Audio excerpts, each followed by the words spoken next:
De esta tarde estará a cargo de la doctora Eliana Albala. Eliana Albala nace en Chile. Llega a México en 1974 y desde entonces vive en Cuernavaca, Morelos. Es autora de 3 poemarios, 4 libros de ensayo y novelas, poemas y cuentos para niños. Por su importante labor literaria, ha recibido premios nacionales e internacionales. Este año, o más bien el año pasado, ha sido distinguida con un premio del Ministerio de Cultura de Chile, por el cual una importante editorial de ese país publicará toda su obra poética. Sus textos han sido publicados en revistas de México, Estados Unidos, Centroamérica y Chile. Ha dirigido talleres literarios, participado en congresos y dado conferencias y clases magistrales en Chile, México, Costa Rica y Cuba. Es doctora en literatura. Ha sido maestra en la Universidad Nacional Autónoma de México durante 25 años. En Cuernavaca, actualmente es maestra en el Centro de Investigación y Docencia en Humanidades del Estado de Morelos, en la Universidad Autónoma del Estado de Morelos, en la Escuela de Escritores de la Secretaría de Cultura de Morelos y de la Sociedad General de Escritores de México. Es miembro fundador de la Sociedad de Escritores de Morelos y está afiliada al Seminario de Cultura Mexicana. Acaba de tener el honor de ser designada como miembro correspondiente de la Academia Chilena de la Lengua en México, según consta en el documento pertinente, en atención a sus sobresalientes méritos como escritora, poeta y crítica literaria. Le cedo la palabra a la doctora Eliana Albala. Merci beaucoup.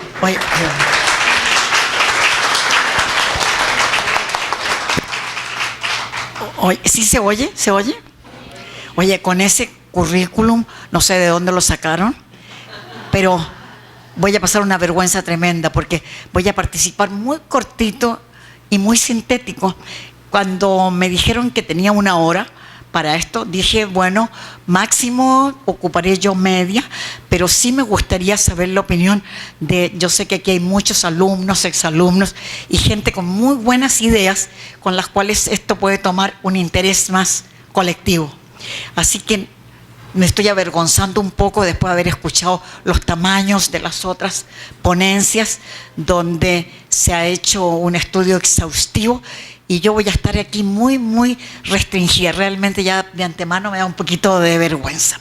Pero por el momento agradezco a la dirección de CIDEMA a través de la maestra Lourdes Álvarez y Casa que nos apoyó en este evento con muy buena voluntad y sobre todo a nuestra amiga Verónica Peinado, que es la inventora, la original de esto que está sucediendo frente a nosotros.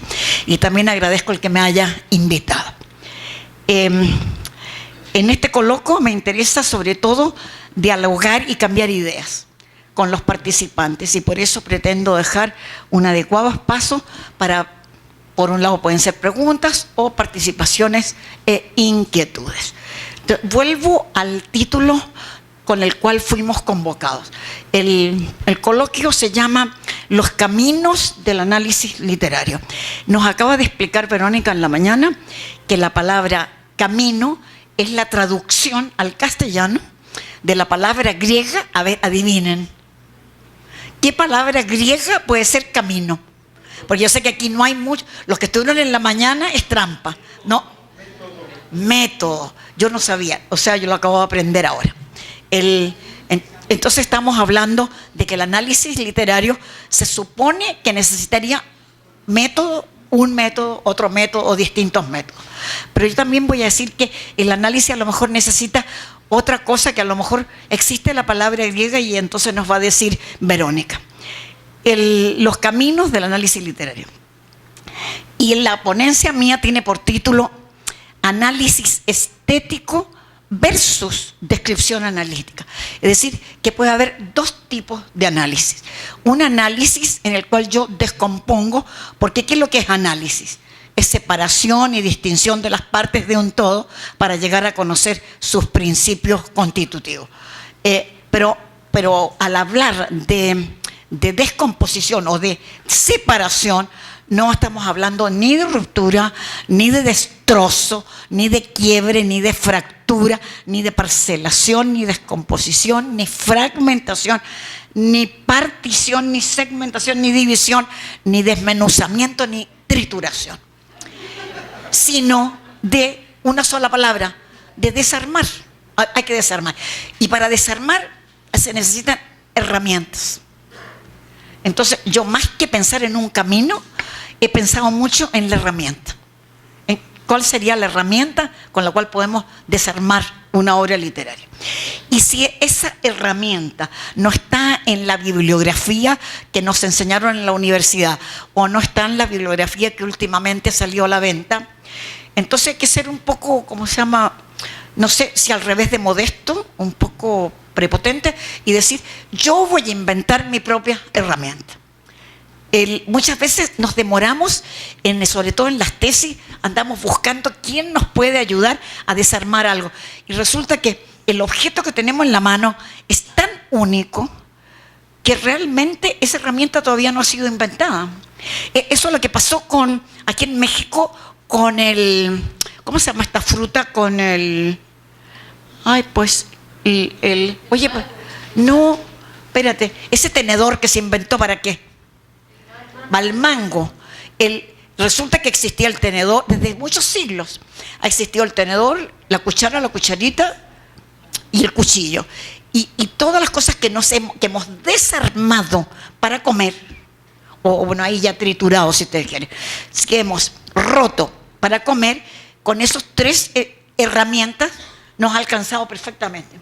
Pero de repente aparece el mango y no se sabe qué hacer con él, y entonces se inventa un tenedor con un clavo, con uno de sus clavitos un poco más largo. Y entonces, ¿quién provocó esa herramienta? El mismo objeto llamado mango. Y entonces siempre la obra de arte va a ser siempre algo novedoso, para la cual la cuchara, la cucharita y el tenedor habituales no sirven.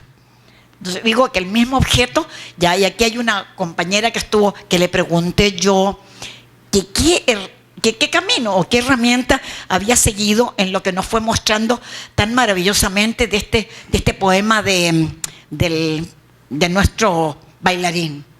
Y entonces dice que ella fue de a poco y que el mismo tema la fue llevando. O sea que me da un poquito la razón. Entonces no hay que pensar de que las herramientas existen de antemano. Lo que necesitamos, entonces, para la palabra herramienta, o para una herramienta que sea como un desarmador, ¿existe una palabra griega, Verónica? Tal como la otra, la palabra camino. Claro que es posible que con herramientas en la mano tú tengas que también hacer un orden y seguir un determinado camino. Pero yo encuentro que la palabra análisis está pidiendo inmediatamente una herramienta. Entonces, la necesidad ineludible de poseer o conseguir una herramienta. Dije que, ¿cómo se llama? Que iba a estar muy preocupada yo de que íbamos a encontrar dos tipos de análisis. ¿Por qué dos tipos? Lo vamos a leer enseguida. Ya, hablando de herramientas y también de literatura, podemos anotar los siguientes principios. No toda obra de arte, y mientras más grande es, se deja desarmar. Hay un montón de obras que yo tengo en mi escritorio, y entre ellas estaba el estilo, tuvo 40 años, el estilo de Octavio Paz, esperando desarmarse. Y un día apareció un texto en que solito el texto se estaba desarmando solo, pero después de 40 años. Y entonces vine a descubrir. Por lo tanto, ese libro que está por salir y que se llama El estilo ensayístico de Octavio Paz, me tuvo a mí 40 años sin herramienta, sin saber, pero con la promesa mía de encontrar algo. Y entonces digo que muchas veces las obras de arte o algo muy llamativo, como el caso del estilo, que llamaba mucho la atención en Octavio Paz, no tenemos, o sea, por ejemplo, el mismo Quijote. Del Quijote se dice una cosa, se dice otra, se dice la más allá, pero nadie ha dicho algo definitivo. ¿Por qué? Porque no encontramos. Pues si la obra es perfecta, no le encontramos la hilacha, el hilo por el cual desarmarla, por el cual descoserla. Y de eso hay muchas obras. Entonces, yo creo que ese es un principio en que las más grandes obras de arte no se dejan desarmar tan fácilmente. Luego, otro principio con respecto a herramientas y con respecto a análisis. No existen herramientas universales. No puede servir una herramienta que te sirve para un poema, a lo mejor no te sirve para otro poema. No es que podamos elegir las herramientas todas de la poesía. O si descubriste alguna herramienta para un cuento o para una novela, va a servir exclusivamente para ese cuento y para esa novela. Entonces, no hay herramientas universales. Luego, el punto 3 sería, cada obra de arte literario necesita, por consecuencia, su propia herramienta. Pero si esta no existe o no está en nuestra mano, no queda más remedio que inventarla. En un congreso tuve que hablar sobre la poesía de Carlos Pellicer. Ahí voy a contar un poquito, tengo tiempo a contar una pequeña anécdota. En estos congresos sobre Pellicer me invitaban muchísimo a Villahermosa. Entonces, una de las ciudades que mejor conozco fuera de Cuernavaca es Villahermosa. Y entonces yo llevaba mis análisis o mis comentarios sobre Pellicer y a la gente le molestaban mucho porque siempre se ha dicho que por qué meterle ciencia a la poesía. Y yo desgraciadamente creo en la ciencia de la literatura. O sea, no estoy en contra de la ciencia literaria. Siempre que esta ciencia me permite desarmar y conocer lo que yo quiero conocer. Entonces, en 2 o 3 congresos antes de este último, yo ya había ahí participado y como que ya nadie me quería porque era una persona tan rara, tan científica. Y entonces cuando hacen este cuarto congreso, el congreso 4 tenía un tema que no era la poesía de Pellicer, sino la biografía de Pellicer. Y como nunca me habían escuchado a mí un contagio analítico con la biografía de nadie, porque siempre he sido más o menos intrínseca en el sentido que a mí lo que me convence es la obra y no lo que hizo el escritor. Por supuesto que hay que saber quién es el escritor y todo eso para saber en qué momento estamos, qué cosas están alrededor de, pero que eso no nos sirva de análisis. Y entonces me llaman los organizadores y me dicen, no sé si querrás participar en este congreso porque es biográfico. Yo dije, claro, no, yo no voy a participar en un congreso biográfico. Y dije que no. Y después me quedé pensando y los llamé de nuevo y dije, ya tengo una ocurrencia, voy a hacer un análisis de su poesía, pero basándome en su biografía. Me acordé que alguien del grupo de los que invitaba había hecho una biografía muy sintética y muy buena de Pellicer. Y entonces dije, bueno, sí, me comprometo a hablar de su biografía. Y entonces me pongo a pensar, ¿cómo voy a desarmar? O sea, ¿cuál es la herramienta que me va a ayudar a desarmar la poesía de Pellicer para poder compartirla o combinarla con su biografía? Y entonces se me ocurrió, acercarme a la poesía de Pellicer mediante las partes. O sea, acabamos de escuchar a la maestra Elsa Cross, que nos habló de todo lo que la poesía tiene, que tiene un montón de cosas maravillosas, entre ellas ritmo, esto, lo otro. Pero yo necesitaba simplificar. Entonces pensé en que si yo tuviera que dar una conferencia sobre una silla, o sea, yo dije, todas las sillas tienen patas, pero sobre todo para que sean sillas tienen respaldo, porque si no tienen respaldo se llaman bancos. Entonces, una silla, para que sea silla, tiene respaldo, pero también tiene un asiento y tiene patas. O sea, ustedes pueden ver exactamente cualquier silla. Entonces, dije yo, a ver, ¿qué es lo que tiene un poema como tiene una silla? ¿Qué es lo que no le falta a ningún poema como si fuera una silla? Como si fuera silla. Ya. Entonces, este objeto que se llama poema, llegué a la conclusión que en relación con su armazón, con su estructura, siempre hay un tema. siempre hay una postura ideológica, correcta o incorrecta, buena o mala, pero siempre en un poema va a haber una postura ideológica. Y luego, frente a ese tema, y luego va a haber la pintura de un mundo oscuro o luminoso. Y entonces dije yo, el tema, la elección del tema lo llamé sector de la realidad. ¿Por qué?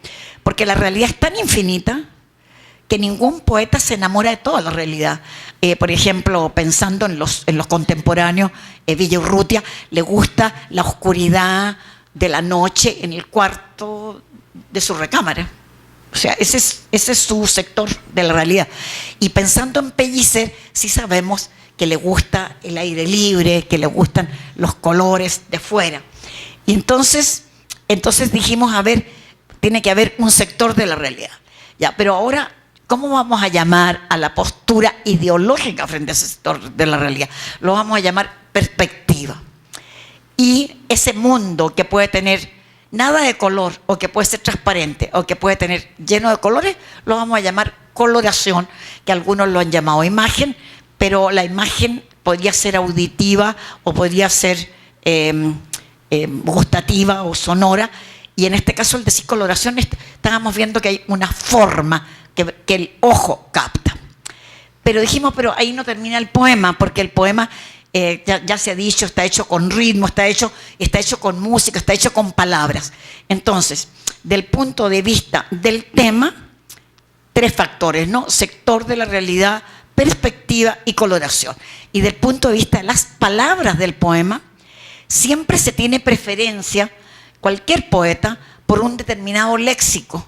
O sea, el léxico por lo menos del castellano, es tan rico y tiene tantos ambientes y viene de tantos y tantos lugares que nunca un poeta se va a enamorar de un léxico completo. Por ejemplo, de alguno que ha comentado mis poemas, dicen que a mí me gusta un léxico bien, bien cotidiano, que es el de la cotidianidad doméstica. Entonces, porque en mis poemas está la palabra cuchara, la palabra sábana, la palabra mantel o la palabra plato, servilleta. O sea, dice atípico, porque como hay muchas mujeres que no quieren pasar por mujeres marginadas, sino intelectuales, entonces yo nunca me he cuidado en mis poemas de cambiar ese léxico.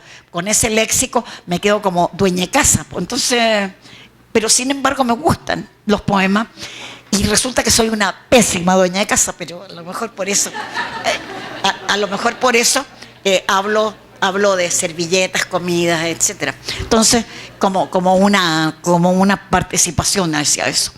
Entonces, ese sería el léxico mío. Pero, por ejemplo, el de Villaurrutia sería el de la oscuridad, el de la lámpara, el de la oscuridad de la noche, la cama. Bueno, porque el sector de la realidad que eligió es adentro de su casa. Pero ese léxico no basta, porque ese léxico puede estar dicho muy en serio, puede tener una expresión afectiva distinta, como el grito, o el susurro, o el humor, o la tristeza. Por lo tanto, le puse a esta segunda parte de las palabras, le puse tono. Y tal vez en ese tono estaría tal vez lo que Elsa nos habló de ritmo, estaría el ritmo en ese tono de las palabras. Entonces tenemos 5 factores para que la gente que me invitó al Congreso de Pellicer se quedara conforme. ¿Por qué? Porque si busco el sector de la realidad, viendo su biografía y lo que a él le interesa, va a ser un sector telúrico. Ahí va a estar el sol, el cielo, el mundo en general, el mundo exterior. Y la perspectiva va a ser una perspectiva social, pero desde el punto de vista cristiano. Muy claramente en esa perspectiva. Y la coloración va a ser policromía a cielo abierto. Y si seguimos, yo les pido perdón, no sé por qué, hice muy rápido a lo mejor toda esta participación, de haber traído los ejemplos de Pellicer, sobre todo en el tono, en que su tono es muy original. El tono es lúdico y humorístico, cosa que no estamos acostumbrados a veces a encontrar en poetas. Entonces, Ya. Y cada uno de estos factores, porque es humorista, porque es lúdico, tiene que ver con que su mamá era una señora muy humorista que hablaba con él de manera muy divertida, etc. Que por qué tiene que ver con este asunto de la coloración, tiene que ver con lo que él ha vivido en Villahermosa. Entonces, cada uno de estos factores fue, en el caso de Pellicer, fue relacionado con su biografía, para cumplir con este compromiso. Pero luego me quedó gustando el método para cualquier poeta. Y cualquier poeta cumple con estos 5. Igual que una silla cumple con las patas, el asiento y el respaldo. Y entonces, luego yo voy a dar la palabra y voy a pedir una opinión. Pero encuentro yo que este método no lo llamo análisis estético versus descripción analítica. Es una simple descripción analítica. Y al ser una simple descripción analítica, tiene un tremendo defecto. Con estas herramientas podemos ver todos los poemas, los buenos y los malos. Los de una persona que empieza y de una persona maravillosa. En todos va a haber estos 5 factores. Igual que una silla fea o bonita, para que sea silla va a tener respaldo. Y va a tener patas y va a tener asiento. Entonces, el defecto es que no me permite descubrir quién es el gran poeta, o si lo aplicamos esto a algo parecido a narrativa, tampoco puedo saber quién es el de la narrativa. Y entonces me hago la siguiente pregunta, y como todos han estado preguntando, ¿para qué sirve el análisis? ¿Para qué sirve la literatura? Bueno, yo en realidad no voy a contestar para qué sirve la literatura, pero sí para qué sirve un análisis estético, es decir, un análisis que, por el contrario del que acabo de mostrar, demuestre que un poema es mejor que otro, que ese método nuevo le sirva al crítico, le sirva al jurado de un concurso y le sirva a un editor que no quiere equivocarse. Pero por sobre todo, le sirva al propio poeta. Entonces, si ustedes me preguntan, bueno, ¿qué es la literatura? No sé. Pero si yo les digo, ¿para qué quiero yo? ¿Por qué me interesa el análisis? O sea, ¿desde cuándo empecé a preocuparme por analizar cosas? Cuando empecé a escribir. Por lo tanto, yo quería saber cuándo escribía mejor y cuándo no escribía mejor. Oye, no escribía como todo el mundo. Entonces, era en búsqueda de mi propia perfección, una postura bien egoísta, que creo que fue la de García Márquez, porque él contaba que él no estudió letras, él tampoco estudió periodismo, a pesar de que trabajó de periodista, pero contaba que cuando se enamoraba de un libro, lo leía 800 veces. Bueno, pues ahí lo iba desmenuzando hasta el infinito, porque lo leía todas las veces que fuera necesario. Lo que yo le culpo a nuestro amigo García Márquez, su egoísmo, porque todos los descubrimientos que hizo de esa manera, nunca se los dio a otra persona. O sea, nunca hizo clases, nunca hizo una conferencia diciendo, acabo de leer este libro 20 veces y les voy a contar lo que encontré. Lo encontraba exclusivamente para él. Y a mí me gusta que la demás gente escriba bien, y por eso cuando yo descubro algo me gusta que mis alumnos también hagan lo mismo que estoy haciendo yo. Entonces, depende. Pero él no usó, tal vez, también tú te reías, Elsa, de estas palabras como el oxímoron y todo eso. Seguramente él no supo ninguna de esas palabras, pero él encontraba los fenómenos al desarmar y desarmar y desarmar. Quizás cuántos fenómenos encontraba y los ponía en práctica.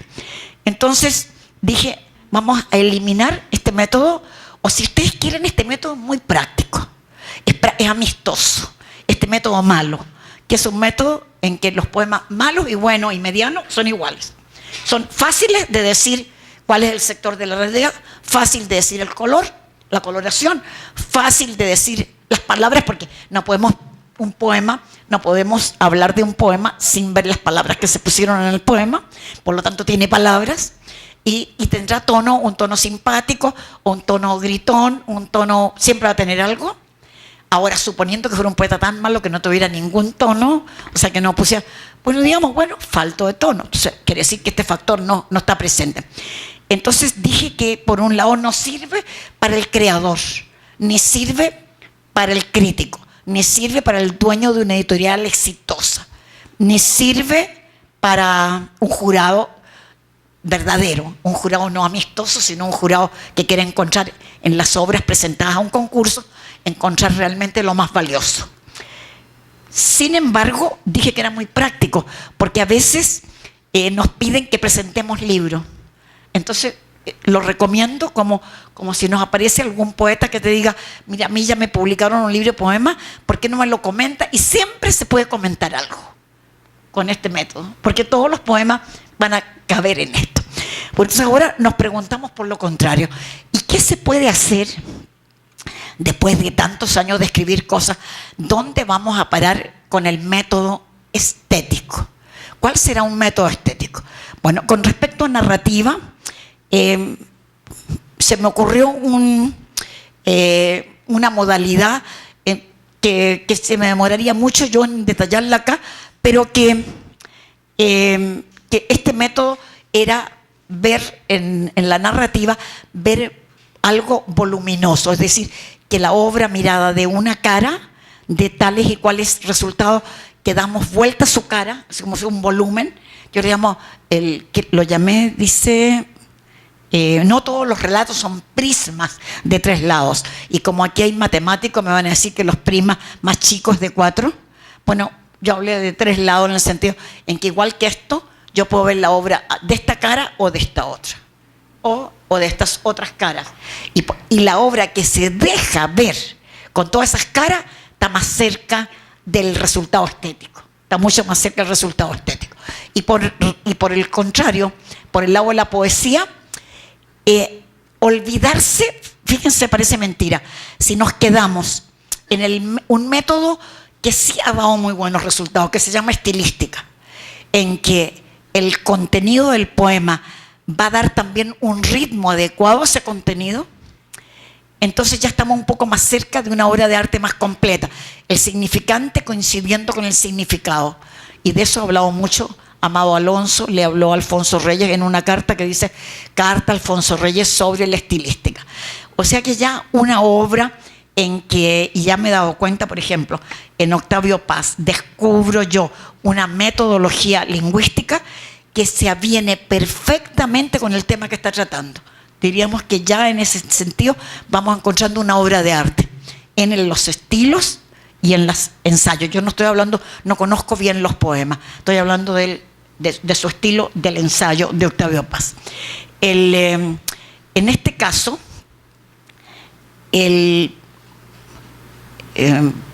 ¿cómo explicarles? El método, sí. En narrativa he visto que algunas obras se dejan ver desde muchas caras. Y entonces para eso también tenemos una herramienta. Y en poesía, voy a decir un cambio rotundo que a lo mejor no lo van a aceptar. Y es que todos los poemas, los buenos y los malos, tienen ritmo.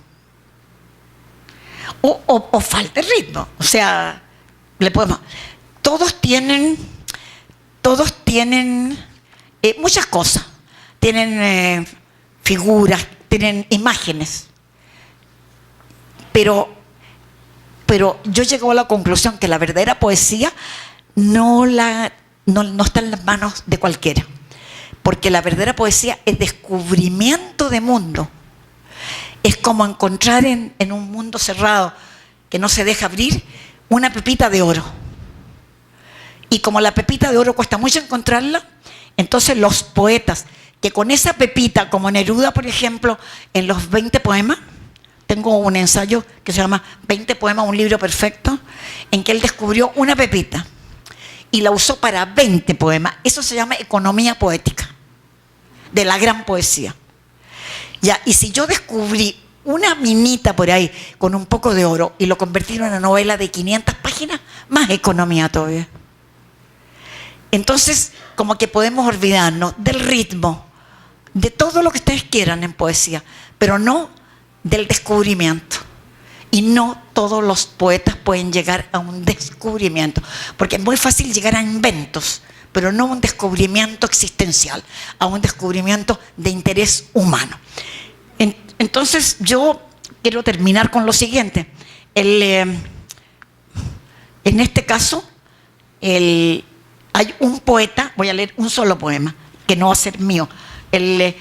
Aquí está presente nuestro amigo Braulio, en que yo por ahí, en un congreso de poesía, leí un poema que tiene mucho que ver con lo que acabo de decir. Y un poema que se llama Odio la poesía. Y no lo traje ahora, pero más o menos se los puedo contar.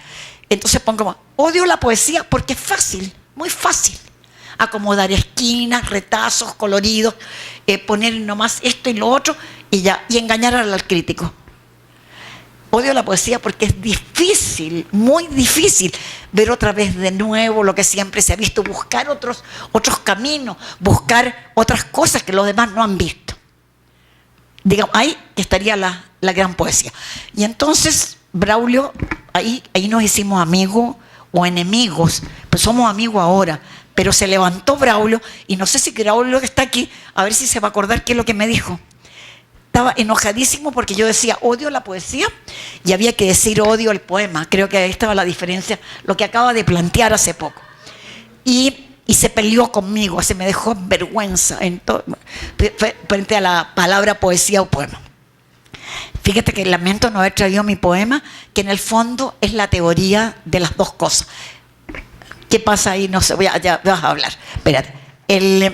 Entonces, odio la poesía porque es fácil, muy fácil, enseñar poesía y hacer creer al que le enseñas de que realmente hasta puede concursar y ganarse un concurso. Pero la verdadera poesía no aparece más que de vez en cuando, aún en los grandes poetas. Aún en los grandes poetas.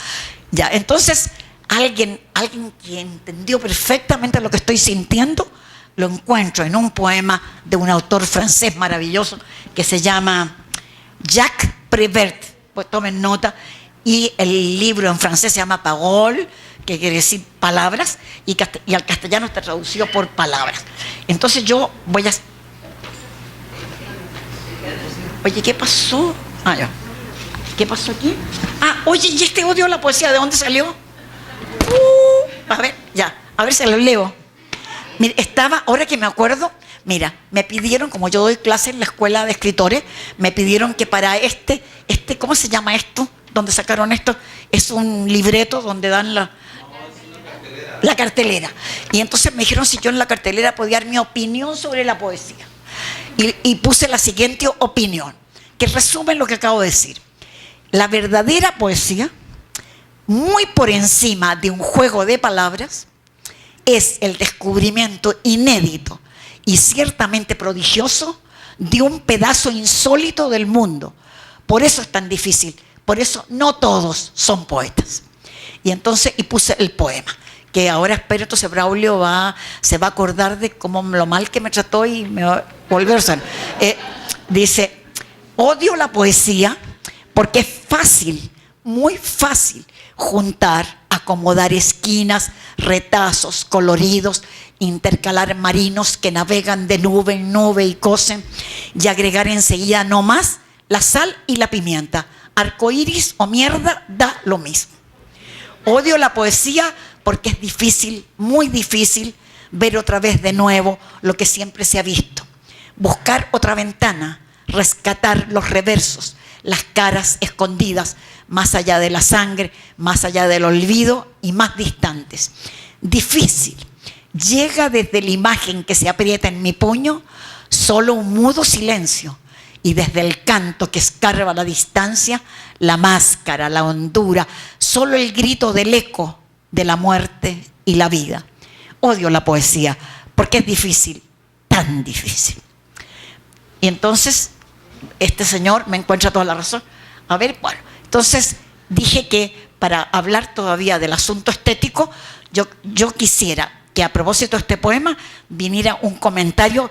Yo de antemano voy a decir que tiene el poema.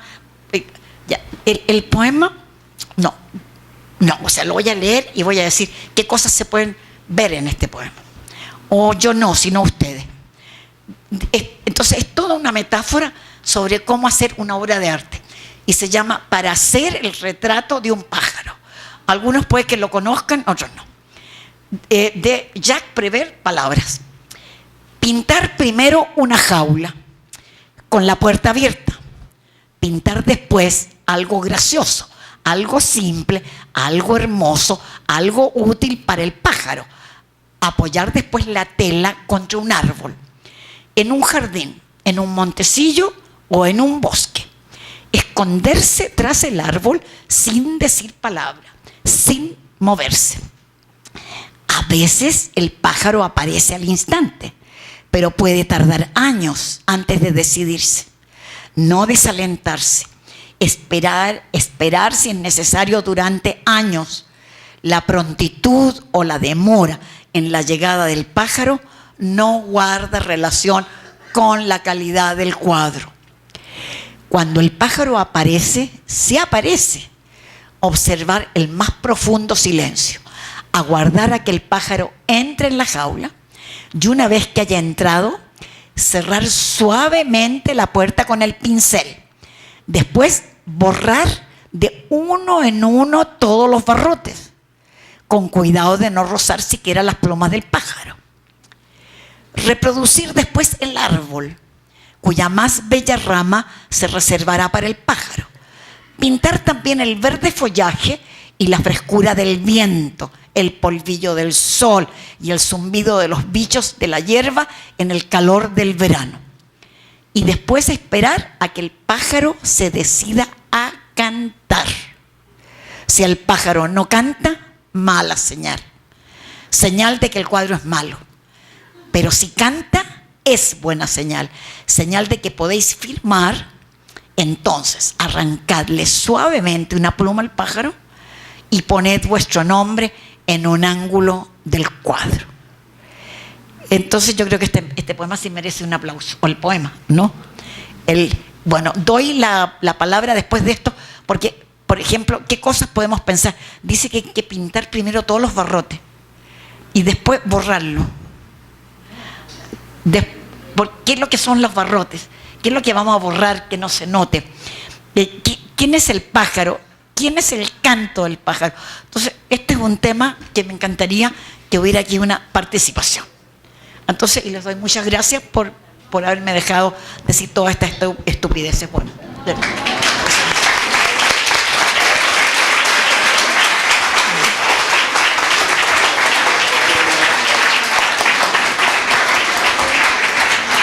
Nos queda un espacio de 5 minutos antes de la próxima intervención, por favor.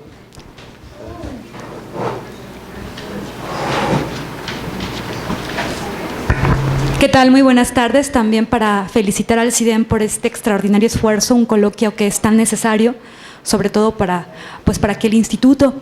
Y también felicitar a la doctora Eliana Albala, que además con su ejemplo, sus enseñanzas y sus clases, pues bueno, ha formado un buen sector de maestros y doctores en literatura aquí mismo en el CIDEM. Bueno, es obvio que para mí, ¿no?, que el pájaro, pues bueno, puede ser el poeta mismo o el poema mismo o la poesía, y se tiene que pintar todos los barrotes que podría ser, en este caso, la técnica, las leyes de la gramática, que es lo que decía también Picasso, ¿no? Primero hay que aprender toda la técnica de la pintura para después poder olvidarnos y crear el cubismo. Algo muy parecido nos está diciendo Prévert en el poema. Pero después, ¿no?, borrar. Y borrar. La corrección, porque saber que el milagro del fenómeno poético, pues bueno, a veces no es tan milagroso, aunque la verdadera poesía, pues sí es epifánica. Sin embargo, quiero aprovechar también, doctora, para hacerle una pregunta que me inquieta. Y también a propósito de lo que la doctora Elsa Cross comentó, bajando un poco a la realidad del CIDEM, cuando yo como exalumna de acá, muy orgullosa también, cuando nos enfrentábamos en los seminarios de tesis a estos acercamientos para trabajos ya presentar y titularse, había de mi parte también como una sospecha en mis compañeros, en mí también, de la dificultad que es enfrentarse a un análisis literario, ya sea por el camino de lo estético, ya sea por el camino del análisis descriptivo nada más. Y me quedé pensando, ¿por qué se nos dificulta tanto, o al menos al estudiante prototípico del CIDEM, digamos, si pudiéramos cortar un estudiante del CIDEM, la mayoría, si pudiéramos hablar de un estudiante del CIDEM prototípico, si pudiéramos, ¿cuáles serían las dificultades que usted ha identificado en todos estos años dictando sus seminarios acá? ¿Cuáles son las dificultades a las que se enfrenta el estudiante para poder hacer un análisis, para encontrar esa herramienta como usted lo dice? Porque no es nada fácil. Amén de a veces de la falta de lecturas, amén a veces también de la falta de compromiso. ¿Qué es lo que impide llegar a estos caminos? Oye, la poca valentía, no, es esa obligación que dice, tienes que llenar como 20 páginas con bibliografía. Basta con que lo pongas, lo que tú descubriste, o sea, tienes que buscar. El otro es el analista, el otro es el sabio. Tú hay que ser un poquito más prepotente. O sea, hay una modestia, un miedo a no ser modesto. Pero eso es cultural, ¿no cree? Bueno, eso es muy mexicano, te diré. Y entonces tú le dices, es que no he encontrado, ¿cómo le hago? Pues invéntalo. Y bueno, es que no le queda bien. ¿Cómo se llama? Hasta les enseño malas costumbres. Defórmalo y, o sea, adáptalo a lo que tú necesitas, aunque sea mentira. Ponle también ficción a la creatividad de un ensayo. Y lo último, nada más, ¿no cree que también tendría que ser con un entusiasmo por la literatura, por el objeto de estudio al cual uno se encuentra? ¿No cree que podría ser con un enamoramiento en términos románticos que a lo mejor no digan mucho, pero que haría falta también acercarse de manera más, no sé si lúdica o intensa a un objeto? Porque de repente encontramos compañeros que cambian de objeto de estudio muchas veces y entonces eso va atrasando el proceso de la titulación. Mira, como CIDEM tiene materias realistas y materias ficticias. Yo diría lo más ficticio que tiene CIDEM se llama literatura. La literatura, por definición, es ficción. Y nos gusta a todos los que no pisamos la tierra. O sea, a los que queremos irnos a otro lado. Pero tenemos aquí economistas, tenemos ciencia política, eso está bien concreto. Entonces, es posible que las personas se equivoquen y crean que lo que les gusta es literatura y a lo mejor les gustan las cosas reales. Y entonces buscan en la realidad lo que... También se puede ser poeta de la realidad. Hay mucho entre un poeta y un científico, no un médico. El médico usa la biología, la química y todo eso, que ya se lo da el científico. Pero ese científico que premian con el premio Nobel, eso hacen descubrimiento de mundo. Yo en mi juventud, bien jovencita, yo no tenía amigos poetas, pero tenía un grupo de investigadores científicos. Y los problemas eran los mismos, las mismas inquietudes. El descubrimiento del mundo. Entonces, ahora es posible que alguien estudie literatura y no está cerca no le gusta la ficción. O sea, hay que convencerse que la literatura es pura mentira. Cuando dice, todos los escritores son unos mentirosos. Y entonces, a los que nos gusta la mentira, leemos mentiras e inventamos mentiras. Lo pasamos regio.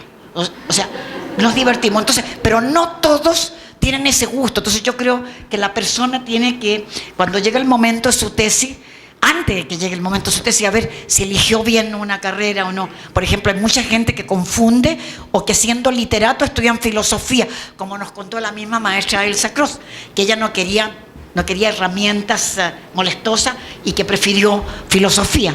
Y la filosofía es muy real, es lo que los hombres piensan y sienten de verdad. Ahí no hay ficción. A no ser que haya unos teóricos alemanes que inventan ficciones para que tú entiendas lo que ellos te quieren explicar. Pero la filosofía es muy realista, es muy real. Y entonces ahí alguien se equivocó, se fue, en vez de filosofía, se fue de literatura. Yo creo, no sé si hay otra persona que estaba levantando otra la mano. pregunta. Al final de la sesión, la doctora Albalá no escapará al derecho de réplica del doctor Braulio, que está en la sala. Vamos a tomar la última pregunta. Doctora, hay un dato respecto de lo que dijo usted de García Márquez, y creo que va en sentido contrario de lo que usted dijo. Hay 4 libros en donde él aporta muchas cosas de cómo crea todo lo que crea. El primero se llama El olor de la guayaba. Es una entrevista que hace Plinio Apuleyo Mendoza y donde él aporta toda su experiencia con Faulkner, con Miller y sus descubrimientos literarios a partir de sus propias lecturas.